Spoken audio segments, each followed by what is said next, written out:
মামলা প্রত্যাহারের আমাদের দাবি জানাই।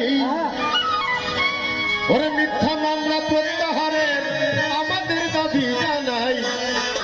মুক্তি চাই, মুক্তি চাই, সরকারের মুক্তি চাই, মুক্তি চাই।